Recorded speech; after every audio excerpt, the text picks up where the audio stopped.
Good morning on this Friday, the 25th of July, 2025. Now, I started on my journey down the rabbit hole many years ago by watching George Carlin videos.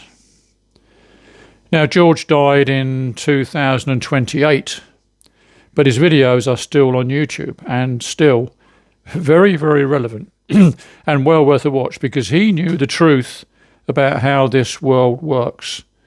And he shared his views, which sometimes were radical, but spot on. Now, I featured this song by a guy called Jonah Hill, and it's called Money, Power, Women, Drugs. And it's repeated over and over again. And it's crazy. If you read the comments, most young men see this as inspirational. I shake my head in disbelief. How wrong can you be? And the reality in this world is people like Gordon Gekko or Jordan Belfort is this. The pursuit of wealth is basically the love of money. And that has always been known as the root of all evil. And for a very good reason. To be wealthy or rich requires dedication and an inclination to make enemies on the way up. It's unavoidable because you're stepping on people's toes just to further your ends. But to be super rich is something else completely.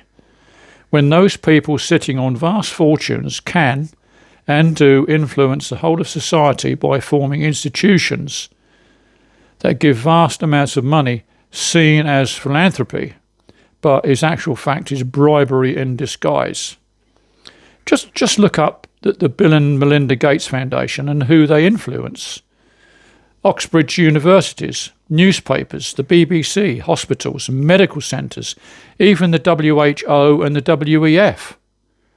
Now, if you have money donated to your cause or institution, doesn't that have big influence?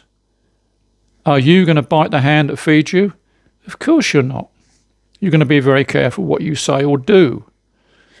And my question is this: why should greedy, unspeakable people who treat money as their god, sitting on their stash of ill-gotten gains, have influence over others and basically run the world from their dens of iniquity? And I'll leave a link, a very important link, to a chat on Substack by The Grey Zone.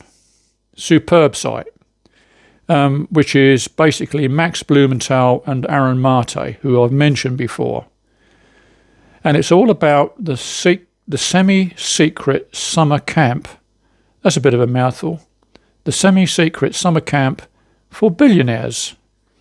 And it will shock you who is actually mentioned there. Unbelievable that this can go on in this world. So please like and subscribe, comment or pass this on to someone who might also find it gobsmackingly serious. What can we do? Well, finding out what's going on is the first step, and then informing others to create a paper trail. It might just work. Thanks for listening. See you again. Bye-bye.